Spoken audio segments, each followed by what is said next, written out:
Hey good people, what's happening, what's popping? It's me, your queen of content, Trudy Kitui, and of course this is the best online TV show. Na leo nimetembea maeneo fulani, maeneo ambayo maeneo imetulia. Niko Runda, and you, as you can see, niko na nani? Niko na chairman Ringtone Apoko. Chairman, how are you? Yes, hapa si maeneo fulani. Hapa ni Beverly Hills ya Kenya. Beverly Hills ya Kenya. Hapa ni Hollywood ya Kenya. Hollywood. Hey, hapa Runda mahali umetembea. Hapa ndio the top cream of cream Kenya wanakaa. Yaani watu wako na hela. Maskini wa Mungu ametuleta katikati ya watu wa dunia tuweze kuhubiria. Mimi ndio king wa gospel music kutoka Runda. Mimi ndio chairman wa matini wote wa Runda, teenagers wote, young Z generation ya Runda. Mimi ndio chairman wao. Vijana wote wa Runda wanakujanga hapa kwa mlango kwa sababu mimi ndio chairman wao. Karibu Runda. Asante sana. So guys, stay tuned. Asanteni. Najua wewe ndio mara yako ya kwanza kufika Runda. Umeniambia Trudy amesema dream yake ilikuwa akanyage Runda asikie oksijeni na kaji. Karibuni sana. Asante sana chairman. Mungu amewawezeshea. It's been a while, chairman. Labda utuambie umekuwa vipi? How are you doing with your life? Mimi niko poa. Nashukuru Mungu na kwa kuendelea kunipendelea. Mungu ananipendelea sana. Na Mungu na ameendelea akinifanya tu ning'are na shine. Watu wanashangaa natumia nini? Natumia word of God. Iko tu sawa. And of course tunaona tuko hapa hivi nyumbani and guys, as you can see pale hivyo kwenye background ndo nyumbani kwa Kenya. Tulisikizana hakuna kuchukua nyumba yangu kwa video. Mliniambia mta edit out. Utakionekane. Sitaki maadui wangu waone vile nakaa vizuri. Sitaki maadui wangu kama akina Cassypool, akina Kiariji wasikie wivu. Waone vile Mungu anapenda watoto wake. Lakini chairman, sometimes ni vizuri maadui waone kazi yako. Okay. Yeah, it's good sometimes. Waone unaendelea. As much as your enemies, they have to see you growing. Nikimaliza nyumba, swimming pool ndio tunaendelea. Ikiisha, then nitawaita niwaoneshe. Kwa sasa iko work katika progress. Ringtone, tumeingia kwenye compound lakini gari hatujaliona. Mambo vipi? Nilishiwa siku hizi naendanga na mguu. Ukisema uliishiwa unamaanisha nini ili happen? Nilisota. Nilisota, siku hizi naenda mguu, sina gari. Lakini iko tu sana. Ni vizuri pia experience venye wananchi wana experience. Ndio sasa saa hii kienda town, unajua sasa hata naomba serikali tu introduce matatu za Runda hakuna matatu. So watu wa matatu pia tunataka route Lakini inasemekana kuwa uliuza gari after mafuta imepanda bei. Ukaona haiwezi manage hiyo bei ya mafuta ukaamua kuuza gari. Na hiyo nayo ni ukweli. Mafuta imepanda sana. Hakuna haja ya kuspend pesa mingi kwa mafuta. Mpaka nikaona tu niuze. Hata kuna mahali niliona hata walevi pia siku hizi kuna mtu alikuwa amebeba placard, niliona mahali. Eti placard inasema eti nao mafuta ya gari ni expensive kushinda pombe. Mpaka mtu ameinua kiplacard anasema nao drink don't drive. Yani kwa sababu sasa unajua mafuta si fuel ni expensive kushinda pombe. Sasa wale wanasema watu wanakunywa pombe eti wazi drive, yani kwa walevi that is. But sasa kwa sisi kama sisi Asila, sasa tumeanza kuona tuuze magari. Sasa kwa sababu mafuta imeenda juu sana. Na labda nini inaweza kuwa ina happen, sababu juzi tuliweza kuona rumors eti KRG amesota. Hapa tuko na Ringtone anasema ameishiwa. Shida iko wapi? Serikali ya Kenya haina pesa. Kwa nini unataka kuonesha uko na pesa? Wewe.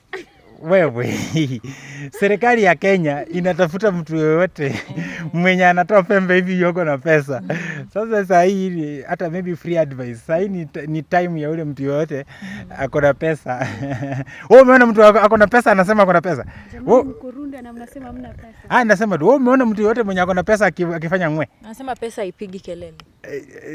Lakini kwa sasa mtu yote akona hata ukiwa na kakitu. Sasa watu wamejificha, watu wametoa pesa kwa akaunti zao, ziko kwa akaunti zingine, watu wamepeleka overseas. Unaona wenye akina Sauti Sol walikuwa wanasema watu wanapeleka pesa ng'ambo. Haikuwa jokes. Hii serikali ya Asila, sasa si mimi sinanga pesa. Mimi niko chini. Lakini wale watu wako na pesa, watu wameficha. Labda utuambie za ndani, mbona watu wameficha pesa? Because hatujui ni kwa nini. Actually, I think you have the reason to why watu wanaficha pesa. Si kwa sababu ule president yako hapa, hakuna mtu hata kuna pesa Kenya amjui.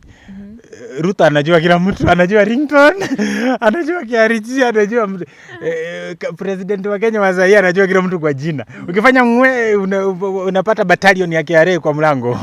Kwa hivyo kuna uwezekano labda wewe wa hapa Kenya huna pesa, lakini labda ziko mahali sehemu nyingine. Mimi sina kitu. Hata kwingine. Pesa zangu ziko mbinguni. Chama niache mimi utajiri wangu uko mbinguni. Msiniletee shida. Mimi sitaki shida. Mimi utajiri wangu uko mbinguni. So, I think ni mara ya kwanza tukifanya interview umeshikilia. Tumefika tukakupata uko na Biblia kwa mkono. So we want akitukujia kwa gate. Amekuja akiwa na Bible. Chama kwani umeamua aje? Mimi siku hizi nimerudi kwa factory settings. Niko tu kwa mambo ya Mungu. Naendelea kujisharpen na word ya God kila siku. Na hiyo tu ndio niko. Mimi sitaki mambo mingi. Kwa sababu hii word ya God ndio imenifanya nifike mahali nimefika. Juu ingekuwa ni word ya binadamu, singefika mahali nimefika. Juu word ya binadamu za ndani za street wanasema sina talent. Hiyo ndio word ya binadamu. Lakini Mungu amenitumia bila talent. Za ndani za street zinasema Ringtone ni ugly, sura mbaya. Lakini hii Bible imekuwa ikinichocha vizuri sana na niambia venye mimi niko most handsome na ni created kwa na God alini create special. Hata hakukopi mtu mwingine, alikopi. Imagine. Ndio word ya God inanichocha. Na hii word ya God imekuwa ikiniambia hata wakati sina kitu niwe natumaini Mungu kwamba niko nayo. Na word ya God imekuwa ikini encourage hata wakati niko msick, nikitaja tu ninapona. So mimi naona tu ni stick na word ya God. Kwa sababu tumefika katika generation shetani ndiye anaambia watu wa kanisa venye wanafaa kuwa wanakaa. Yaani shetani siku hizi amekuwa mang'aa mpaka anapanga mambo ya kanisani. Yaani sisi watu sisi watu wa kanisani hatupangi mambo ya bar. Lakini wenye watu wa bar ndio wanatuambia venye gospel inafaa kuimbwa, venye gospel inafaa kukaa. Yaani ukiona siku msanii wa gospel kama Christina Shusho. Yaani aliona Kenya mzima hakuna mtu anaweza mpokea. Na Christina Shusho mimi ni dadangu nampenda. Lakini akaona Kenya mzima hakuna mtu yote anaweza mpokea. Mtu anaweza mpokea ni mtu kama Eric Omondi. Yaani Eric Omondi huyu unajua tu huyu mwenye ni msherati number 1 kwa advertise usherati. Anachukua wasichana 10 anaweka kwa room moja, anasema anatafuta Bible, kazi yake anakula wasichana watoto wa watu. Yaani hizo masiku zote ako nao hapo. Eric Omondi atoke kwa hiyo nyumba, ni kufanya usherati kila dakika na wasichana wa Tanzania, wasichana wa Uganda, wa Kenya. Huyo ndio anapokea, yaani anapokea Shusho. Eric Omondi mwenye anatembeanga uchi, mwenye anavaa nguo za wanawake, mwenye hatujuangi kunaendaje, Eric Omondi ndiye anapokea Shusho. Nilishangaa sana. Chairman, kulikuwa na mwingine hakuchukua akiwa peke yake, walikuwa na Bani Asila. Unajua Bani Asila ni msanii wa gospel. Unamjua ama umjui? Si unasikia hata wewe mwenyewe umeng'ang'ana kuniambia mpaka umeinsist ni msanii wa gospel. So that means ajulikani. Wewe ndio umeanza kuintroduce. Unajua ungeanza kusema ungekuwa unataja juu ya nani, for example Masi Masika. Ungetaja tu jina Masi Masika na ama Guardian Angel ungetaja na unyamaze. Specific ni wa gospel. Nasema unakuwa specific kwa sababu ajulikani. Kwa sababu nakwambia hivi, ungekuwa unanitajia juu ya Guardian Angel, utaongeza sentence mbele, unajua Guardian Angel ni msanii mkali wa gospel. Ungetaja si mimi najua. Masi Masika sinamjua, Dadion sinamjua, DK sinamjua, hata Mashimwana sinamjua, hata wale wameasi wengine. Wewe issue yako ni juu au kuenda kuchukua Christina Shusho airport ama you have an issue with Bani, you have maybe tuambie shida yako iko. Okay, Bani simjui, so nimesikia hiyo jina kwako mara ya kwanza, sijaimsikia. Shusho namjua, nampenda na mheshimu. Niko tu na issue na Eric Omondi, siko na issue na Shusho. Niko na issue na Eric Omondi. Eric Omondi mwenyewe alikujanga akasema alianzia kanisani. Akaona mambo ya Mungu ni upuzi na ujinga. akaenda akaanza ku advertise vitu za kidunia. Sasa nashangaa Eric Omondi anapokeaje Christina Shusho na sisi tuko kwa hii nchi. Sisemi mimi. Wasanii wa gospel tuko wengi. Na sisi wote ni marafiki wa Shusho. Umenielewa? Sasa alafu unakuja unapata mtu sasa kama Eric Omondi badala ya concentrate na mambo ya vitu za dunia. Yeye ndiye kwa hapo busy anasema wasanii wa gospel waliisha. Waliisha wapi? Msanii wa gospel aliisha wapi? Ngoja unajua, acha nikueleze. Tuliisha wapi? Nyimbo tunatoa. Ni ile generation yenye tuko iliharibiwa. Unajua ile generation yenye tuko sahi wale wasichana wanatesa hata nyinyi. Nyinyi wote mlikuwa mnatusikiliza gospel tukiimba. Wakati ma DJ wa gospel waliona waache kucheza Ringtone, waache kucheza Daddy Owen, waache kucheza wale wasanii wengine wote, akina Emoji, akina nani, wakaona wanataka kufanya transition waende kwa bongo. Walikuwa wanaita bongo gospel, wakahamia kwa Bahati na wakahamia kwa Will Paul. Na siku tukapata tukasema tumefanya kazi ya Mungu, sisi kama wazee sisi na title. Hawa tulijua tu ni wapita njia kwa sababu hawakuwa na foundation ya Mungu.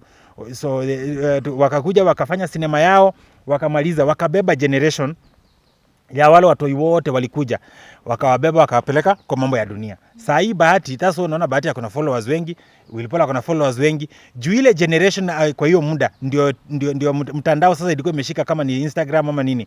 Walibeba watu kwa hiyo time wakawapeleka wote kwa bar. Hii generation yote inapenda ulevi. Yaani saa hii Ringtone nikiteka saa hii ngoma yangu trend number 1 Kenya kwa siku mingi. Ni sawa niseme napenda pombe, ngoma yote napenda pombe, nipe pombe ama nivute bangi ama nifanye nita trend sana. Lakini nikisema Yesu amenifanyia delete, aliyekujeruhi moyo mdelete, mfanya nini, haiwezi trend. Ita trend kwa nini? Watu wataki kuambiwa mambo mazuri. So sisi kama wasanii wa gospel tupo. Ni ile generation ambayo watu wa secular wali confuse, tunajaribu kuirudisha back. Na ile ikikataa hii generation pia imetoka. Pia sasa tuko na generation nyingine mpya yenye sasa hii itatusikiliza tu. Nyinyi mmeharibika. Nyinyi akina yani hii generation ya Eve Mungai, siji wewe, siji nyinyi wote mmeharibika. Nyinyi hapana watu. Kwa nini? Nyinyi hampendi Mungu. Hivi labda, let me take you a little back 2 weeks ago. Of course, before we get to the current issues, Eric Omondi aliweza kuzungumzia kitu na akaweza kuwataja, akasema kwamba nyinyi Ringtone Bahati ndo reason labda tuko na shida ambazo zinatuface as Kenyans because you have failed as a gospel artist. I don't know whether you saw that and maybe what are your thoughts on that? Nikitoa nyimbo yangu ya delete, nilitumia Eric Omondi clip kapis. Nikamwambia Eric Omondi sasa poa. Akaniambia Ringtone nimeona hiyo clip nitapost. Akupost. Diamond akatoa. Alipost. So unajua tuache kufanya hapa double standard. Mimi nyimbo yangu ya delete nilitumia Eric Omondi kwa WhatsApp na hata evidence iko. Nilimtumia clip na akaniambia atapost. Hakupost. Diamond Platinums wakati alitoa alipost. Sisi nina wivu lakini alipost ya dunia. Sisi kwa sababu ya Mtanzania, hapana East Africa ni moja. Alipost nyimbo ya secular ya gospel post. Sasa tuseme tu ukweli, Eric Omondi hakuna kitu yote anaofa gospel, ni kupiga kelele na ndio apate likes. Anataka kutrend. Eric Omondi tu anataka kutumia gospel kwa sababu kuna shida kwa gospel, anataka kuitumia tu yani kujulikana. Hakuna solution anatuofa. Ametuofa solution gani? Na yeye alafu on top of that, mambo ya Mungu, giza haiwezi panga light. Light ndio inaweza amua izime ndio giza ingie. Sasa sisi tunaendelea kung'ara tu. Hao watu wa dunia, hao kina Eric Omondi ni kupiga mdomo, wataje kitu ili wapate likes na warudi kwa mambo yao. Chairman, to add on that, juzi kuna video ulifanya about to Eric na uliongea ukiwa na machungu sana, na hiyo video ime raise eyebrows huko nje. Ukiangalia hata comment section watu wamedeal na wewe vile inafaa. Wanasema kama ni hiyo akili ndio uko nayo peke yake, sijui labda uende utafuta akili nyingine mahali. Like ukiangalia watu wamekuwa attack sana. And maybe why did you decide to do that video? And also maybe what you were saying to clarify on people who are watching you right now. Was it true ama uliamka tu ukasema wacha tu niongelelee hivi Eric? Maybe About mama yake. It was an issue about Ringtone na mama ya Eric Omondi. Ni mama anti ya Eric Omondi ule wa Kisumu. Sitaki kuongelea sana. Nimeweza kuongeleshwa na mchungaji wangu akaniambia nisiende hiyo direction, niachane nayo. Hata nilikuwa na nudes Eric. Mimi nasema hata niko na picha za uchi Eric Omondi alikuwa amenikasirisha akisema wewe ni uongo, hata ningerelease, lakini za mama auntie akiwa na backslided mimi, lakini sasa nilijua kuanguka si hoja ni kuamka na kuendelea. Labda kabla wewe acha bwana, ilikuwa nini? Mwaka gani? Sitaki kuongelea sana. Itaanza kuleta changamoto. So unajua nikiongelea lazima watu wajibu, lazima watu waseme. Sasa itaendelea kuwa gumzo. So mimi nilifanya dhambi na mama auntie ya Omondi, lakini nimeomba msamaha kwa Mungu na nimeweza kuamka, nimejirudia, nimeendelea. Najua shetani angetaka saa hii shetani akiongea through midomo za watu anawaambia basi kama ni ukweli wewe hujaokoka, but kuanguka ni kawaida. Kila asubuhi tunabeba msalaba na kufuata Yesu. So mimi nimebeba msalaba wangu, ninaendelea na kazi yangu ya injili. Nataka tu ili pia nataka ku advise tu Eric Omondi aachane pia na mimi, jina langu aachane nalo, na Cassypool aachane na jina yangu. Wanasema eti mimi nimewekwa na mnyanya Runda, tena kesho unageuka wanasema naishi Wanye, mara unasikia Eric Omondi Jogorod, mara Eric Omondi anasema mimi ni conman.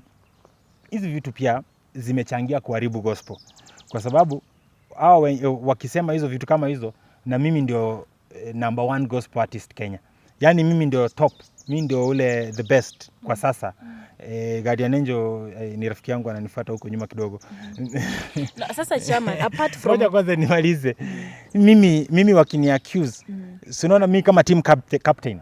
Wakini accuse kama team captain, wana accuse timu mzima. Lakini imagine ukweli ni kwamba mimi mmekuja hapa, mimi mnanijua. Unasikia Eric Omondi anatoka anasema Ringtone anaishi kwa Airbnb. Mara unajua sasa hizi vitu zinafanya naonekana muongo. Na hizo ndio zimefanya gospel imekufa. Siku wataanza kunisema ukweli. Kama niko na makosa waseme ukweli, Ringtone ako na makosa.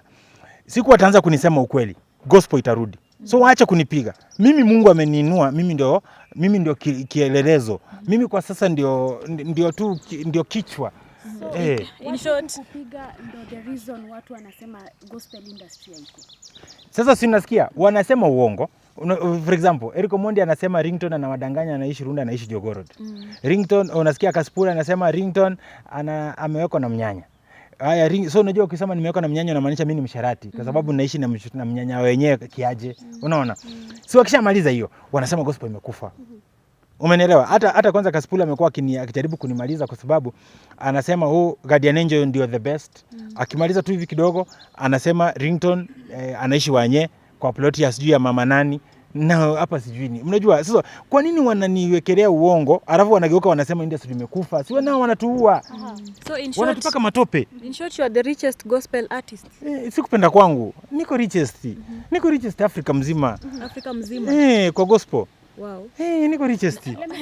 Sawa chama, kidogo kumalizia sasa kwa hiyo issue ya Eric, umesema umeomba Mungu msamaha. Na watu wengi sana walikuwa wana request apologize kwa Eric kwa mambo ambayo ulitamka, because issue ilikuwa wewe na Eric, lakini ukakuja kuleta mama yake pale. So people were requesting you to apologize to Eric. Are you ready to do that? Na apologize sana tena sana kwa mambo ambayo nilitamka ya ukweli, lakini naomba msamaha. Lakini yalikuwa mambo ya ukweli, lakini naomba msamaha kwa kuyasema. So sitarudia tena. Hata saa hii wacha ni delete hizo nudes. Saa hii na delete. Hata ndio hizi hata ziko na file. Wacha Trudy atakuwa witness. Nazi delete saa hii.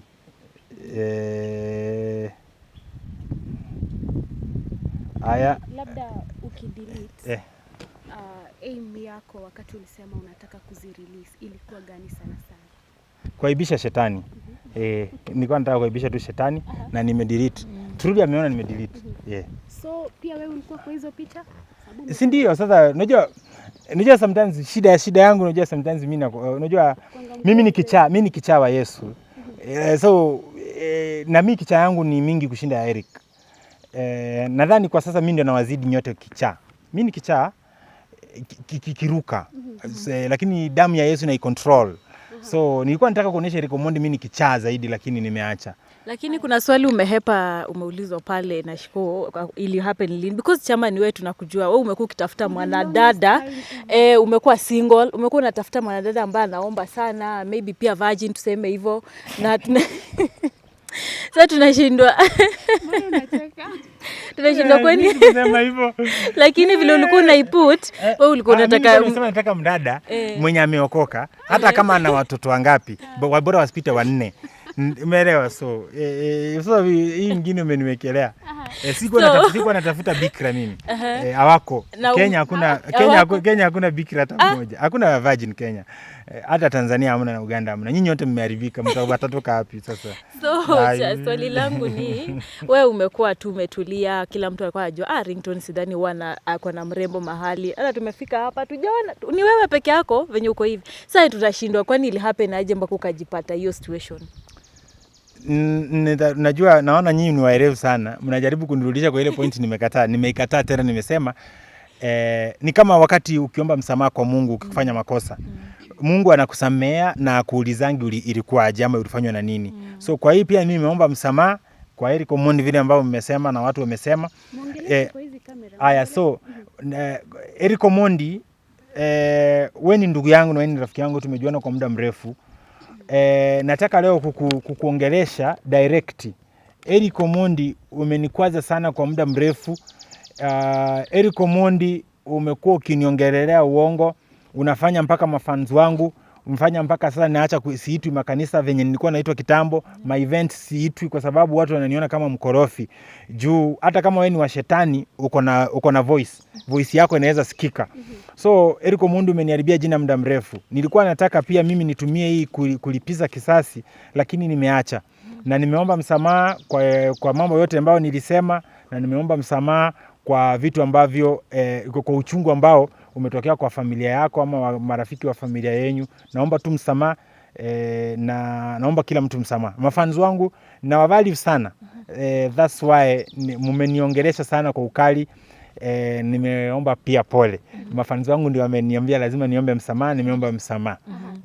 So Ringtone Eric mnaongea naye ama mlimalizana hivyo? Tukishaomba msamaha tumefunga chapter. So tunaomba tuongee chapter nyingine. Poleni sana. Okay. Najua nyinyi ni wadaku, mningependa udaku niwapakulie, lakini sasa sahi hatufanye udaku. Nimeomba msamaha Eric na familia yake na watu wote, mama yake, aunti zake, family, everybody. Na waomba msamaha, nisameeni. Hata msifikirie zaidi, mnisamee tu. So zia hapo ukasema watu wanasema uko na mama, labda yeye ndo anakuweka na kuprovide kila kitu. We want to know, tunaangalia you have a beautiful home. Ringtone ni mtu ambaye venye umesema you are the richest gospel artist East Africa. So tunataka kujua. Hapana, mimi siyasema nimesema Afrika. Afrika mzima. Wacha kunishukisha. Unajua tabia yenu wa Kenya amuamini kwa sababu mnafikiri kuna gospel artist Morocco. Hapana. So nimesema katikati ya Kenya, South Africa, Nigeria, Uganda, Tanzania, na Ghana. Hapo ndio muziki wa gospel unapigwa na Congo. Mimi ndio richest. So swali langu ni how do you get hizi mali zote, unazitoa wapi? Ringtone alipata aje hiyo yote nyako nayo? Mungu amenifungulia milango, Mungu amenibariki kwa njia mingi, na nimetumia talanta na gift ambazo Mungu amenipa, nimefika hapa. Umenielewa? So kwa sababu ya hiyo nimefika kwa uwezo wa Mungu. Kutoka yatima kufika hapa, kutoka street kufika hapa, so iko hivyo tu. Sitaki kuexplain zaidi. Maadui wangu wanangoja niseme waseme. So sitaki kuwapatia nafasi ya kuongea. Maadui wangu kuna vile wanajua, mimi ni mwizi, mimi ni mbaya, na mimi nafurahi kwa hivyo kwa sababu nikisema vile nimefanya, wale ambao wananichukia wanaweza chukia hizo idea zangu wazitumie wakuwe matajiri. Can you imagine maadui zangu watumia idea zangu? Mafans wangu wale wananipenda ndio naweza ita mkutano niwachanue chini ya maji. Pia wao wafaulu, ndio mafans wangu wakifaulu nitafurahi kwa sababu wataspend pesa kwangu. Na chairman, pengine tunaanza interview, nimesikia ukijita chairman. Lakini kwa street huku nje wanasema already umetolewa chairman, guardian angel ndo amepatiwa hiyo kiti ya chairman. Tumekuwa na Cassypool jana katupatia za ndani. Sijui ama wewe ukisema wewe ni chairman bado unajua umetolewa ama Cassypool ni mtu wa dunia. Cassypool ni muongo. Cassypool ni muongo sana. Kwa sababu amekuwa, for example, amekuwa akiambia naishi Wanye. Hapa leo can you imagine Trudy amefika Runda kwa sababu yangu for the first time. Hapa si Wanye, hapa ni Runda. Kama nitabaki huko. Wewe hujaokoka. Now listen. Sasa Cassypool ni muongo. Number 2, Cassypool ni msherati. Alienda akachukua ule mdada wa mwenye alikuwa na ule dancer ule wa birthday. Sikutaka kutaja jina. Okay. Sasa nyinyi ndio mnazijua. Mimi nilikuwa nataka kutumia example. Cassypool alienda akachukua huyo mdada akanyang'anya Moya David rafiki yake. Mwenye walikuwa wanafanya kenye wanajua wenyewe wanafanya aje, kama ni biashara ama si biashara, lakini akamnyang'anya. Cassypool zile tabia ambazo nimesikia alikuwa anafanya Mombasa na huyo mama, si tabia za mtu ako na tumbo kubwa kama Cassypool. Unajua, Cassypool ako na tumbo kubwa ambayo Mungu amempea, amekataa kufanya mazoezi ama kunywa dawa ya minyoo, anaenda kufanya tabia mbaya na wadada. So Cassypool si mtu wa kuweza kutaja mambo ya gospel. Cassypool hawezi niongelelea. Mimi nilianza kuimba kitambo. Muziki zangu zimetaji vizazi Kenya na nje. Kutoka kitambo, kutoka gospel inabamba, kutoka Pamela, Talanta, nyimbo zangu mingi. Sasa mimi niko na legitimacy ya kuweza kuongea mambo ya Mungu. Cassypool ni watu wa bar. Sasa mtu mlevi, mtu mfuta bangi, mtu msherati, na unajua si eti anafanya akiwa anajirudia anaogopa. Wanafanya wazi. So anawezaje ongea mambo ya Mungu? So mambo ya gospel ni sisi. Number 2, Cassypool hawezi mchagua guardian angel. Anataka tu kutukosanzana na guardian angel.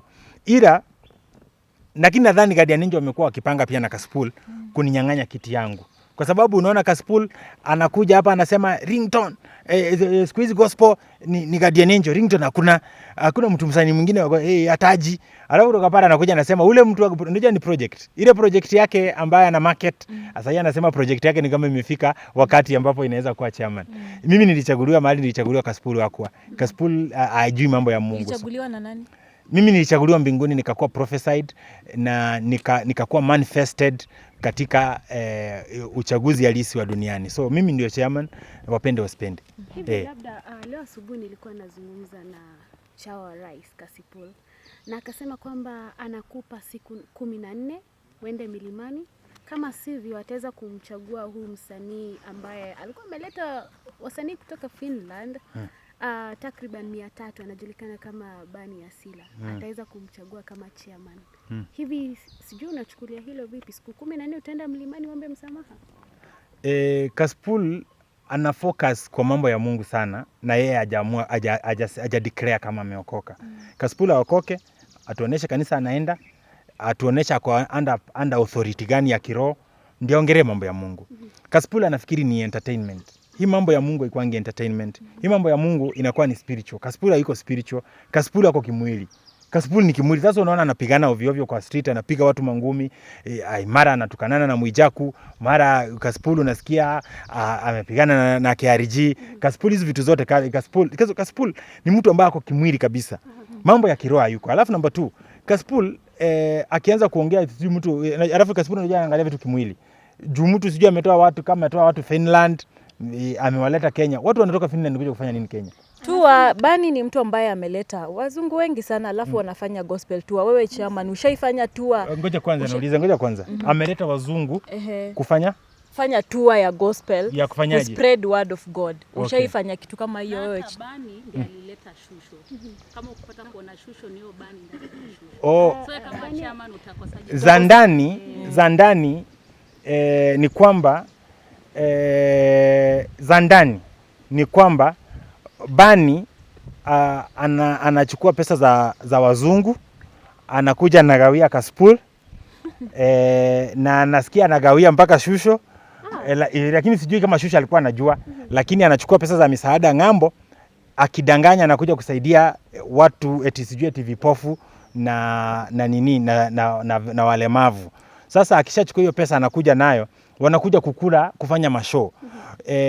Cha muhimu ni kwamba Bani, huyo Bani ni wa nchi gani? Ni Mkenya ama ni Mtanzania? Ni Mkenya. Okay, basi.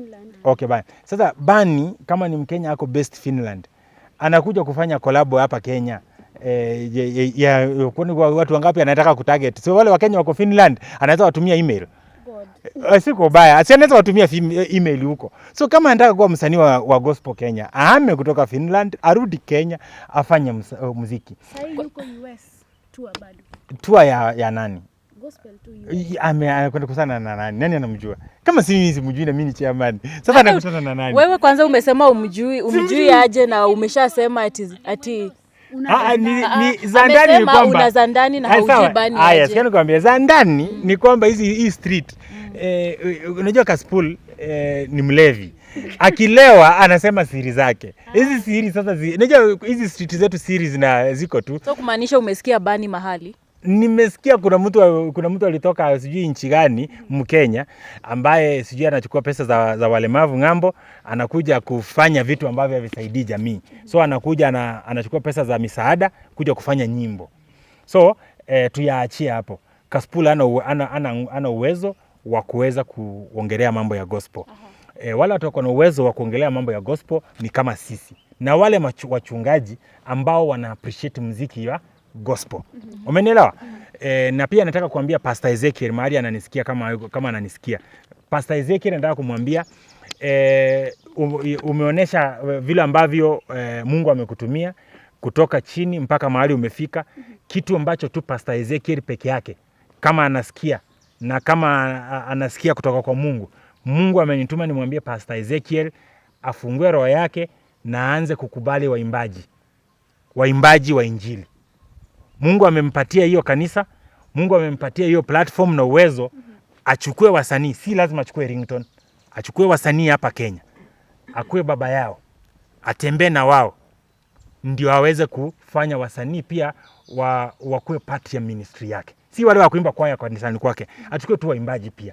Venye Pius Muiru wakati Pius Muiru alikuwa anafanyanga kuna Nuru Gizani. Alikuwa anatembeanga na kina Jibalonza. Alikuwa na waimbaji wengi, hata kina Esther Waome, akina nani, wale wa kitambo. Ukiwauliza watakwambia Pius Muiru aliwapatia nafasi. Hivi labda umetry ku reach out kwa Pastor Ezekiel on the same? Sina namba yake. So that's why nimesema unajua siku hizi mtandao imefanya uhitaji namba ya president. Unaweza mwambia your excellence cheza kaa wewe. Kama na kama saa hii namwambia your excellence cheza na M-Pesa limit siku hizi ni 500. Unajua saa hii president anaweza nirushia kitu kwa M-Pesa. So unajua ni hivyo. So kama saa hii namwambia Pastor Ezekiel nataka Pastor Ezekiel afungue milango. Pastor Kula afungue milango. Kula ni nani? Kiula. Mwenye anafanya sasa the biggest event ya Rema Fest. Umeelewa? So natamwambia wafungue milango kwa waimbaji. Ringtone ni mbaya, mimi si mzuri. Kwa wengine. Huwezi kuwa mzuri kwa kila mtu. Hata Pastor Ezekiel pia ni mbaya kwa wengine. Umeelewa? So nataka kuambia wafungue milango, waimbaji wapate nafasi ya pia wao kutukuza Mungu kupitia platform za hawa. Hivyo tu. Maybe tukizungumzia muziki wako, watu wengi wanakujua zaidi kama gospel artist. But huo mwaka jamani umetupa ngoma moja, delete. Kuna shida? Mipango ni gani? Mimi nyimbo zangu ni nyingi. Nimetoa nyimbo nyingi sana. Ni ile tu maybe mko kwa playlist ya wakardinali. Mimi nimetoa nyimbo nyingi sana. Ni ile tu mko kwa mimi nawajua nyote. Mko katika playlist ya wakardinali na Mbogi Genje, lakini ni kama mmewadelete pia hao. Mnasikiza nyimbo za secular sana. Gospel music tumetoa nyimbo mingi sana. Na sitoi mara mingi sana kwa sababu najua nikitoa nitazuia hawa wasanii chipukizi kupata platform. So that's why natoa moja kwa sababu najua mimi kama chairman naweza wafunika ionekane naimba peke yangu na sitaki kuwa peke yangu. Wasanii wadogo kama Guardian Angel lazima niwapatie nafasi pia waweze kushine. Na Mashimwana, DK, akina Masimasika nawapatia pia nafasi. Sasa hii ni time unapeana at least pia wao washine. Ndio tukue wengi. Isikuwe mtu mmoja. Ndio ufalme wa Mungu ni kama mwili. So uwezi macho ishine wakati wake kichwa ishaini wakati wake, mguu, makucha hivyo. Na chairman, pia watu walikuwa wanataka kujua maybe kama una mpango ya kutoa album ama an event tu ya chama. Wewe kama chairman hatujaona event yoyote ama ukuplan hata album, na wewe ndio chairman. Mambo iko aje hapo? Album ina come na inakuja very soon. Nafanya EP ya collabos only. Collabo Kenya, Tanzania, Kenya, Uganda, Kenya, Nigeria, Kenya, Congo, Kenya, Ghana, Kenya, South Africa, na probably itakuwa na Kenya, Malawi na Kenya, Zimbabwe. Ni msanii mgani unapanga kuficha hapa wa Kenya kumweka kwa muziki wako? Tunafanya collabo, rhythm collabo iko kwa pipeline. Kuna rhythm tunafanya na wasanii wote wa gospel. Lakini hao wa uptown. Unajua sisi wale chipukizi. Unajua mimi ndio naongoza sasa hii kizazi ya nini ya hii generation ya vijana. Alright, sijui kama kuna mwingine ana swali. Pengine umesema kweli Bani Asila anatoa pesa pale ng'ambo kileta Kenya. Utamficha kwenye ngoma yako kwa sababu pia ni kama ni msanii anahitaji akuje huku Kenya mfanye naye collab pengine. Simjui. Sitaki kuongelea mtu ambaye hayuko hapa. So najua ametumia pesa sana kwa nyinyi watu wa media ndio muweze kummarket. So that's why mnaona ni muhimu sana mtajetaje huyo project yenu. So nataka kuambia huyo msanii aache kutumia pesa nyingi kujimarket. Atoe wimbo atajulikana. Unajua siku hizi na TikTok. Kama wewe uko na ngoma, weka tu TikTok.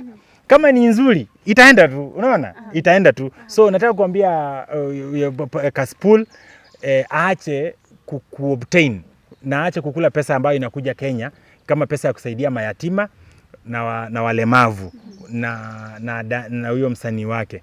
Hiyo pesa Cassypool aachane nayo. Cassypool focus na mambo mengine yanaweza kumsaidia, atapata laana. Alright, so chairman, I think lastly tunataka ukazungumze na mafans wako wale walikuwa wamefeel vibaya juu ya video ulifanya nini, just talk to them. And also mafans wangu hawajafeel vibaya. Manipulation nilikuwa nasoma ni wakati ama double standard ni wakati Omondi ananiita msherati eti mimi nalala na wanawake amesema kwa hizi channel zenyu na mnajua eti Ringtone analala na wanawake wengi kwa siku. Mimi nikisema ukweli mnaniambia mnapiga kelele refu.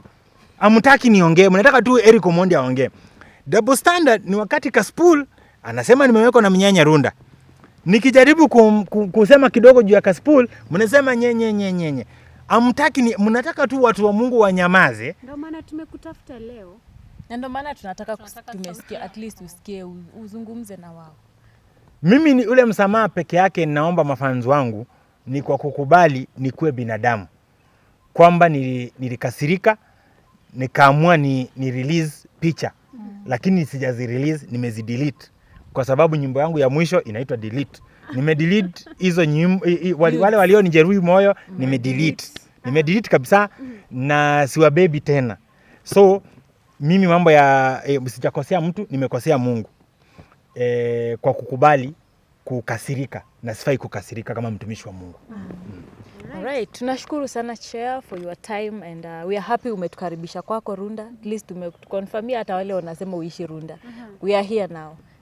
Nimefurahi pia nyinyi kuwapatia nafasi kufika hapa. Ni Cassypool nitamwambia tu.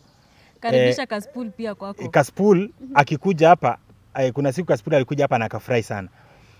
Cassypool anafaa kuunderstand. Mungu akona sababu kwa nini mimi amenipatia the most beautiful garden ya msanii wa gospel East and Central Africa. Mimi ndio niko nayo. Kwa sababu Mungu ameona ninampenda. Mungu ameona roho yangu inataka kumtumikia. Niko na udhaifu wangu kama Ringtone, niko na shida nyingi kama Ringtone za kibinadamu, lakini Mungu anaona mahali roho yangu iko. Ndio mahali Mungu akanipea boma ambayo ni headquarter ya chairman. Chairman anapenda watu. Chairman anapenda kusaidia mpaka maadui wangu naona naruhusu hata kina Cassypool wanakuja. Sio ni kupenda watu. So mimi nimewekwa chairman kwa sababu niko na nyumba, iko na bedroom zaidi ya 10 ambazo msanii yote akitoka wapi akikosa mahali pa kulala Nairobi anaweza lala kwangu. So nataka ni boma yangu unalala, unakula, unakaa vizuri. Sasa Guardian Angel anaishi kwa nyumba 2 bedroom ambayo wafanyakazi wanakaa room moja, yeye na mama wanakaa room nyingine. Sasa guardian angel haizi kuwa chairman kwa sababu ataaibisha ufalme wa Mungu. Ila akingoja wakati wake, Mungu akimfanya amemee, pia atakuwa na nyumba kama mimi, anaweza karibisha watu. So chairman ni kwamba lazima uwe umebarikiwa na uwezo wa kusaidia watu kama chairman. So mimi ukiangalia wale wasanii na support, ukiangalia wale mayatima nasomesha, ukiangalia watu ambao vile nakaribisha, watu wanakula kwangu, wanaenjoy kama saa ile ni Saturday. Kuna wasanii wengi sana wanakuja hapa mchana leo kuangalia mpira na kurelax. Wanaposti picha zingine huko nyuma, unaona wafikiri wako Naivasha, lakini hawako Naivasha, wako kwa chairman. So chairman ni kwa sababu ninapenda watu, nimewekwa hapo ndio gospel watu wasifikirie kwenda bar. Wasanii wa gospel waendangi bar, wanakuja kwangu. Cassypool ni broker, ni chokora, ni nini? Anafanya nini Nairobi aswa? Umezungumzia sana Cassypool. Cassypool ni broker, lakini ile akiongea mambo ya ukweli ni mzuri, anaweza saidia, anaweza leta uhamasisho. So Cassypool ajui kwamba kunipiga anapiga gospel. Wakinipaka matope, wanapaka gospel matope. Kwa sababu mimi nimekataa, wanajua walikuwa wananipiga, wanataka nitoke ndio wanipige zaidi huko nje. Mimi nimekatalia kwa mabawa ya Yesu. Niko kwa mabawa ya Mungu. Wakinipiga wanapiga Mungu. So Cassypool achunge asipate laana nyingi. Maybe wanapitia shida nyingi kwa kupiga mtumishi wa Mungu. Naonya guardian angel, wasinipige mimi, wanapiga Mungu. Naomba Cassypool, naomba KRG, msinipige, mtapata shida. Kwa sababu mimi nimechaguliwa na Mungu na mimi ni mtumishi wa Mungu. Na mimi ni yatima ambaye amefika hapa. Kwa sababu na situmii Vaseline, situmii ilisi, situmii uchawi, mimi situmii Illuminati, nimetumia Yesu. Tukimaliza unaweza ombea Eric. Uombee wale wote ambao wamekuwa wakikupiga vita, Cassypool, Eric, Kinabani, nani hao wote. Na unaweza wasomea hata kavasi kamoja hapa, then huwezi shikilia Bible hapa tumalize hivyo chairman. Wewe kama chairman. Biblia inasema katika Psalms 1, Blessed is the man who never walks in the counsel of the wicked, but his delight is in the law of the Lord. He is like a tree planted by the riverside, which does not wither. Inasema nini? Naambia Eric Omondi, amebarikiwa yule ambaye anatembea kwa njia ya Mungu, si kwa njia ya shetani. Na uwezi tembea njia ya Mungu na utembee njia ya shetani. Utachagua moja. Mungu hapendi wale watu wa katikati. Eric Omondi, unatembea njia ya Mungu ama unatembea njia ya shetani? Cassypool, uko njia ya Mungu ama uko njia ya shetani? Kwa sababu amebarikiwa yule ambaye atatembea kwa njia ya Mungu. Mimi kama Ringtone, ninatembea njia gani? Kutoka siku zote, acha udhaifu wangu, ninatembea kwa njia ya Mungu. Ndio maana nimebarikiwa. Wakijaribu kunikata, wanajipata wamejikata wenyewe. Wakijaribu kunipiga, wanajipata wamejipiga mwenyewe. Wakijaribu kunilemea, wanapata nguvu za Mungu. Mimi niko na malaika 7. Siko na malaika moja. Mungu ameniassign kwa sababu mimi ni General Field Marshal General Commander, Undercover Mission Commander, ambaye ninasimamia investigation na bombardment na confrontation ya ufalme wa shetani. Sasa ukipata mtu kama mimi ambaye niko na rank kubwa katika ufalme wa mbinguni, Field General Marshal Undercover Commander Ringtone, ambao ni wezi, wakinipiga wanapiga Mungu. Mimi nimeassigniwa wanajeshi wengi wa mbinguni wananichunga. Ndio Cassypool, Eric Omondi, achana na mimi. Mimi ni untouchable wa Mungu. Untouchable. Mimi ni untouchable. Mkinitachi, mnatachi Mungu. Mkinichokoza, mnachokoza Mungu. Mkijaribu kunipiga, mnapiga Mungu. Mnajua ile kitawaramba. Kitawaramba, mkipiga mimi, kinawaramba. Achaneni na mimi. Na wale watu ambao wana comment vibaya juu yangu, na waonya leo, mtapata laana. Mimi nawaonya kama mtumishi wa Mungu. Mimi ni mtu wa Mungu. Yaani ukiunguza na kuuza mboni ya Mungu. Ni wa shetani nini? Wewe kama chairman, so mpeleke tu akombolewe basi mlimani nini, muombeane, aombewe, akuwe sawa basi. Cassypool akona mapepo mzee, mapepo mbaya, mapepo ambazo zimekejeri. Yaani nimemwambia, Biblia inasema katika Revelation, hata Munishi aliimba, siku ya jua kama ndivyo yalivyo, mpaka wakati Roho Mtakatifu alionyesha. Siku za mwisho, shetani atakuwa anajibadilisha. Anakaa kama malaika. Shetani anajibadilisha ni Eric Omondi. Shetani anajibadilisha ni Cassypool. Anaonekana ni kama anaongea ukweli, lakini si ukweli wa Mungu. Unajua, ukiongea ukweli wa nani? ukweli wa shetani. Eric Omondi anaongea ukweli wa shetani about gospel. Eric Omondi anaongea ukweli wa shetani about gospel.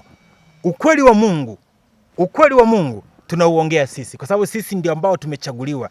Na nikiongea ya mwisho, nataka kuambia wale mafans wa gospel, wale ambao wanasema wanapenda gospel, sisi ni watoto wa simba wa Yuda. Akina Eric ni fisi, Cassypool ni fisi. Sasa siku simba atakoanza kusikia maneno ya fisi, huyo simba amechanganyikiwa na huyo simba mgonjwa. Wale watu ambao wanaogopa Mungu, wanapenda Mungu, hawezi msikia mtu ambaye hajaamua, hajasema msimamo ni wa Mungu ni wa shetani, anatembea njia gani, hawezi msikiliza. Mimi ni mtoto wa simba wa Yuda. Mimi sisikizi fisi. Na fisi wakiongea inakuwa kelele kwa macho yangu. Chururu, yani hiyo ni kelele kelele za chura, azinitishi, azinizuii mimi simba kukunywa maji. Ng'ombe. Mimi ndio simba. Simba nikienda kunywa maji. Chura kama Eric Omondi, chura kama Cassypool, chura kama wote hao hawanizuii kukunywa maji ambayo baba yangu ameyaleta katika kutoka mbinguni, akaleta mbinguni. Baba. Tukimalizia. Tutaomba. Nataka niombe. Baba, katika jina la Yesu tunazima kinywa ya Eric Omondi. Baba, katika jina la Yesu tunanyamazisha kinywa ya Cassypool. Baba, katika jina la Yesu nyamazisha vinywa vyote vya wale watu ambao wanapiga watumishi wa Mungu.